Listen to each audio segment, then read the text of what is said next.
Hi, my name is Dr. Branden Williams. I wanted to take a few moments to show you how you can improve the security of your digital accounts in recognition of October, which is Cybersecurity Awareness Month. So with that, let's jump right in.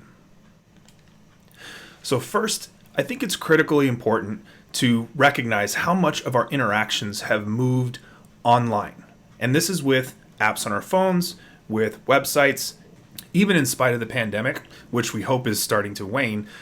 This activity has been happening for years. There was just a big accelerator last year. More and more of our interactions are digital. And so it's really important that we protect our accounts the best way we can. Usernames and passwords that get compromised from websites will typically find themselves for sale in various underground forums, right? And we want to make sure that a username and password is not the only key that's required to get access to an account anytime we have the opportunity to do so. For the most part, you can do this for free. I've purchased a couple of authenticator keys. They're called YubiKeys. We'll show those a little bit later on. But you don't have to do that. You can use other options, and when I show you the demo, you'll be able to see those options as well. So let's be real for a second. Passwords are terrible, and we as humans are awful databases of storing information. So remembering dozens and dozens of good passwords, or in the case of my password manager, over 1,300 passwords, it's impossible, right? And then, when we think about that, so if we have all these different passwords that we try to do for websites, that means that we sometimes will have a formula.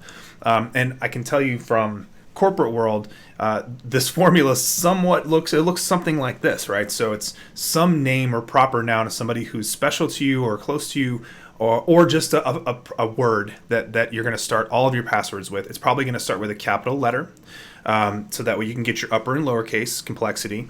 Then, because you're required to change your password on a frequent basis, perhaps you're going to do the 2-digit month and 2-digit year of the last time you changed it, so you can get your numeric complexity. And then, of course, the last thing we always have to add in, which is the exclamation point at the end to get our special character complexity requirement, right? So hopefully this is something that you guys are sort of laughing at and saying like, yeah, okay, some of mine are like that, but passwords by themselves are a terrible way to authenticate a user. It's just the way that we've done it for so long. So passwords, they're terrible by themselves. But we know that they're the lowest common denominator for identifying a user in most cases. So we really should use password managers. So that way we have a different password on every website. There's no need to memorize hundreds of combinations or even try to come up with crazy formulas that maybe include the site name in there. I've seen that one too. Password managers can synchronize across multiple platforms, and in the best cases, password managers will include some type of multi-factor authentication support. Typically the time-based OTP that you would see in an app like Google Authenticator, which we'll talk about here in a little bit. And this is why multi-factor is so important. So then you'll say, wait a minute, but isn't that what SMS is for? SMS text messages. And you probably have interacted with a website that asked you to add your phone number, and it sent you a 6 or 8 or 10-digit code that you then put into the website to verify that it was you. Well, let's talk about SMS for a minute. SMS relies on the SS7 signaling protocol, which was introduced in 1975 to perform lots of different functions, and one of them was sending short digital messages. I'll put some links down in the description below, but through some affordable equipment, it's become trivial to intercept SMS and voice calls. It's not super easy to do. It does require some technical know-how, but it used to be that you had to own a telco to do it, and you don't really have to do that anymore. That said, those are technical options for intercepting calls and text messages, but there are non-technical options as well. Things like having your SIM card swapped out. It's a low-tech version of this hack where the phone company employee is coerced to move your cell number to another SIM card that you don't control, an attacker SIM, and then all of the voice and texts that are headed to that number are going to go to that new phone, that new SIM card and device that's been connected. SIM swaps do result in hacked accounts, and real money has been lost. A gentleman brought a lawsuit to AT&T for this very situation related to a crypto wallet. So again, you can look at the links in the description below, but we'll just keep moving on, understanding that SMS is really a bad option for a second factor of authentication. So what we want to do instead is enable real two-factor authentication for your critical personal accounts, and really any account. If it's an option to turn it on, you definitely want to turn it on. The easiest way to start is with Google Authenticator. You can download it from your respective app store. And then log into your accounts and enable two-step or two-factor authentication. You'll choose app. You scan the QR code presented in your browser and then enter the code on the next screen. Some password managers, such as 1Password, have this feature built in, and this increases flexibility, but it also increases attack surface. It's just something to think about, the number of devices where your authentication information is stored, and making sure you maintain control of those devices or have the ability to wipe or remove information from those devices if they get lost. I'm going to show you how all this works in a demo later, so just take my word for it that this is how it works. The next option, which is a better option, would be thinking about Universal Second Factor, or U2F. So the first option here is the free option. You can visit crypt.co and install the Chrome extension and the app and synchronize that app on your phone with your browser. I used to use it, and I think it's actually a great option because it's very seamless. I stopped using it for a couple of very specific reasons to my use case, but I think if you're getting into the hardware key game, this is a great way to give it a shot and try it out. So what you'll do is you'll click add security key or something like add hardware key, something like that, in the security settings of the account you're trying to secure, and then you'll just follow the instructions on the screen. Typically you have to tap the key, or with Krypton it does it all behind the scenes. The most important thing to remember is that if you're going to have a hardware key, which is the YubiKey option, is the thing that you see right there on the screen, you want to have at least two. And that's because if you lose one, you still want to be able to have access to your account, so you need to have a backup key. So Yubico is not a sponsor of this video, but I am a huge fan, and I have a number of these keys, and I recommend them to people that I know. There are other options as well. I just am very familiar with Yubico and have been using these keys for about, 5-7 years, something like that. So there are some other options still. Google and Microsoft both have push notification function. We'll set up the Google one when we secure our Google account. It don't actually show it in action, but it's very simple. It just says, hey, are you trying to log in? If you're a fantasy football manager and you use the Yahoo Fantasy Football app, then you've probably already seen something like this where you go to log in and it says, hey, check your phone. Are you trying to log in? Yes or no? You hit yes and it logs you in. So it's removing the password from that whole process and making it much stronger. Ultimately, you'll see a push alert on your phone. It'll ask you to confirm it's you logging in. Sometimes it'll also ask you to do it with a code. Microsoft in particular, their authenticator seems to do this. Some services will offer a unique setup for them. For example, Facebook has a code generator embedded inside of the app on the phone. So if you log in from a new device, it may ask you to go into the code generator function of the Facebook app on your phone and then enter in that code to confirm that it's you. But then at the end of all this, once you have enabled all these features, don't forget to remove or disable SMS as an authentication option wherever you can. So let's talk through some common account recovery or break glass methods. So the first one is knowledge-based authentication. One of the lowest common denominators. Most of these seem to be being phased out because most of that information that's being asked is something that is searchable. So things like, what address did you live at from this year to this year? Whether it's searchable in a search engine or it can be looked up in other ways, it's something that is easily accessible. So knowledge-based authentication, pretty terrible. So the next one is one-time passcode sent to the email on file. This is generally a bad option, not only because people don't secure their email accounts the same way they would say secure their online banking, but so many online properties will give you the option to reset or do something related to a password by sending an email and clicking a link. So one-time passcode sent to the email on file, generally a bad option. So the next one is one-time passcode sent to the cell phone on file. Well, we already talked about how SMS isn't really a great option, so let's just go ahead and say that that's bad. Next one, challenge questions. Okay, so I've had debates with people on this. I actually think challenge questions, if they're done correctly, can be a pretty good recovery option. I think what we're going to see here is that it's ultimately questionable because it's dependent on how you do it. So what I mean by that is if you enter in challenge questions and one of the questions is, what is your favorite food? And your response is the Rolling Stones. That is something that would be considered stronger, right? Because it's not something you can look up. But if you don't set it up that way and store them in your password manager, then they are sometimes no better than knowledge-based authentication. So we'll just say questionable. The next one is account recovery codes.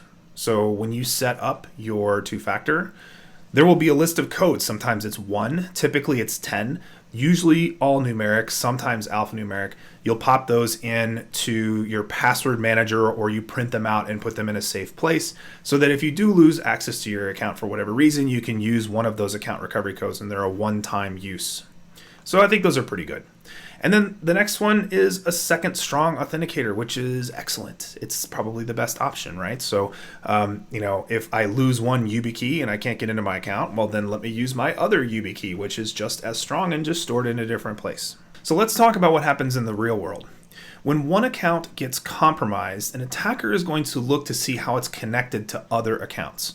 So in the worst case scenario, if your email is compromised, they're going to look to see any sort of information about banks, places they can move money, hotel reward points, anything that ties you to an account somewhere with value, and they're going to try to reset those passwords using that already compromised email account. So that's really what we're talking about with identity theft and any sort of online compromise. It's a lot of little things that will lead to money being moved as opposed to, one big thing. So the process looks like this. If your email is compromised, can I get your bank to reset your password by sending a one-time passcode to the email address on file? What about your Facebook or Google account? Now you can see where this is going, where we're looking at that email as a place where we can start to have accounts get reset and then take them over. So the last word before the demo, first things first, back up your stuff. What happens if you lose your phone or your key, your hardware key? You'll need another way to get into your account. So be sure that you have your backup code stored multiple places, probably just for safekeeping. If you're using hardware keys, that you have multiple hardware keys enrolled, and that if something happens to one of those hardware keys, you can start to remove it from your accounts. If you get a new phone, don't forget you got to transfer any apps or keys to the new phone. Every site that you set up two-factor on will give you backup codes. Generate them and print them. Usually they're automatic. Sometimes they send them via email, which we've already talked about how that's a bad idea. But generally what they do is it'll pop it up on the screen. You can copy them and paste them into your password manager, or you can even hit the button to print them. Your account is only as secure as the recovery process, don't forget. And then also be aware of how you connect those accounts to other websites. If your Facebook account is compromised, and that's what you use to log into other sites, then now the attacker will be able to log into other sites with that compromised Facebook account. Okay, now for the fun part. We're going to move to a live demo so that you can see exactly how to turn this on for your Google account. Okay, time for a demo. I'm going to show you how to add a strong second factor of authentication to your Google account. I chose Google for a couple of reasons. Primarily, there are a number of really great authenticators to choose from, so we'll be able to show lots of different options here in this demo. But secondly, because many of you use Gmail as your primary personal email, and there's lots of information in your email account that an attacker might like to get access to. So I feel like if we secure the Google account, we're going to have sort of a side benefit of securing Gmail, which is great for all of the people here listening and watching and playing along. Okay, so I've already logged into my Google account. And I'm going to go ahead and select Manage Your Google Account. It's going to pop up, and we also want to then select Security. Here we have, on signing into Google, we have some options here, okay? So password was set several months ago, a couple of years ago. Then we have use our phone and two-step verification. I want to select two-step verification.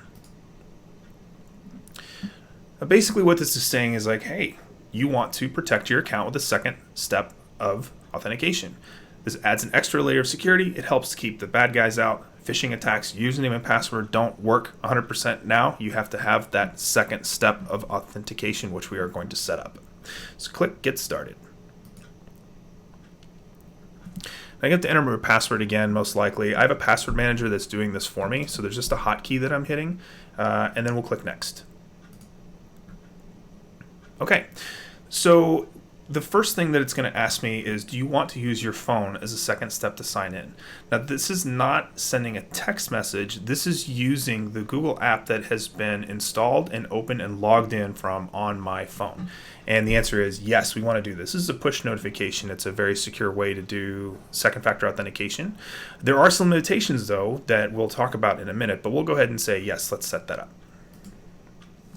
So then it's going to say, do you want to add a backup option? Now remember we talked about how SMS is not a great authenticator. Well, it popped in my telephone number, which is blurred.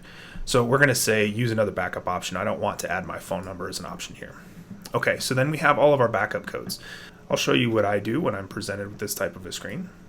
I'll go ahead and copy all these numbers, and I'm going to pop them into my password manager under recovery codes. So I have a notes section I've created with recovery codes. Paste them right there, save, and now I'm set. If I run into a problem and I need to use one of my recovery codes, I can pull them from here and use them.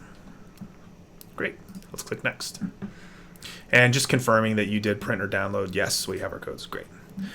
And we want to turn on two-step verification. Turn on.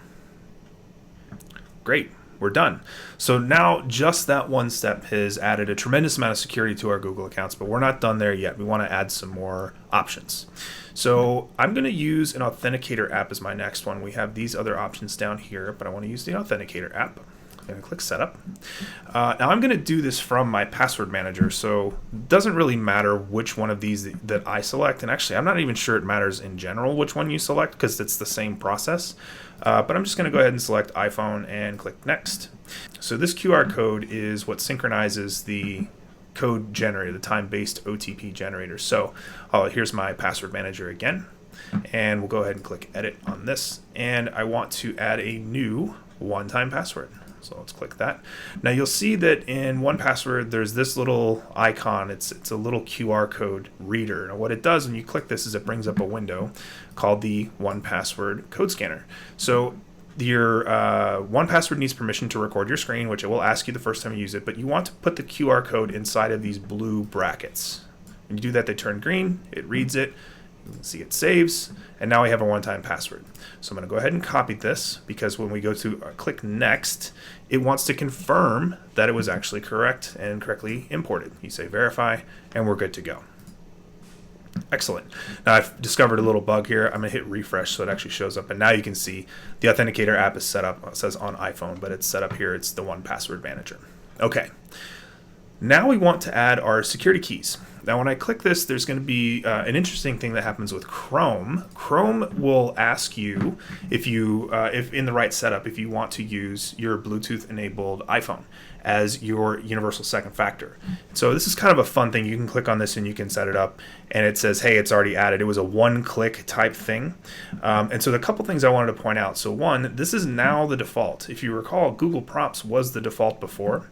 Now security key is the default, and you can see that this is my phone. It says added just now. Next, we're going to add our YubiKeys that we have. So as you recall, you need to have at least two, and I've got two that I'm going to add here. So when we click on the first one, it says the same screen we brought it before, USB or Bluetooth. Well, I'm going to add a USB key. It says, do you have your key? Yes. Click Next. Okay, so now it's saying use your security key with Google. It already detects that there's security keys present. So it's touch the key. So I'm going to touch the key. And it says allow the site to see your security key. You say allow. And now it is registered. Just go ahead and label that. You can label them whatever you want. Sometimes if you're going to do something where you'll have backups, and let's say you have one that you've stored in a safe or at a friend's house, then you can label that or put some descriptive characteristics so you know which one is specifically being added. Next, we're going to add another security key. This is our backup YubiKey. Same process, USB or Bluetooth. Yes, I have my key. Click Next. The system sees that there's YubiKeys plugged in. I'll tap the backup. It says, do you want your site to see the security key? Allow. And there we go. We're registered. YubiKey 2. Done. Excellent. So you can see now I've got a very strong setup here. I have 3 security keys. I have my Google Prompts with my phone. I have the Authenticator app, and I have my backup codes. Now you might say, like, why would I want so many different options? Well, it comes down to account recovery and flexibility, but here's an example of why the Google Prompt may not work if you don't have internet connectivity on your phone at the time. So that could be if you're, let's say for example, you're on an airplane and you're using the in-flight Wi-Fi to connect to your Google account, which probably shouldn't do that, but just for the sake of example here, if the Google Prompt is your primary way of authenticating, you will not be able to log in unless your phone is also on the Wi-Fi. So that's where something like an Authenticator app can come in handy because it is strictly offline. Same thing with your security keys. You plug them in and you tap them and you're good to go. Okay, so let's see what that looks like when we log in now. Let's go ahead and close. sign out. Okay, so let's sign in again. Now, as we talked about, it's cached here, so we'll say this is my account. And I'm going to use my off-screen password manager to paste in the password. Click next. Okay, so now it's saying, hey, we need to verify your identity. Pick one of your two-factor options. Well, I'm going to use my USB security key because it's the first option there. I touch it. I'm good to go. It says don't ask again on this device. And we're logged in. Okay, thanks for participating along with me in securing your Google account with strong multi-factor authenticators. Sites with this feature will use similar enrollment process, so just look for keywords like turn on two-step or two-factor authentication. Outside of SMS, the most common option is an authenticator app. Once you select it, you will scan the QR code and then type or paste the 6-digit code to confirm the app is set up correctly. If you're a 1Password user, they have a feature called Watchtower that will alert you to sites that offer an authenticator app option when it's not already stored in 1Password. So that's a nice feature there to make sure that any accounts that you have the ability to be secured with this type of setup can be secured with this setup. I hope you enjoyed this video on upping your authentication game. If you have any questions or comments, just leave them below. And if you like this video, don't forget to hit the thumbs up.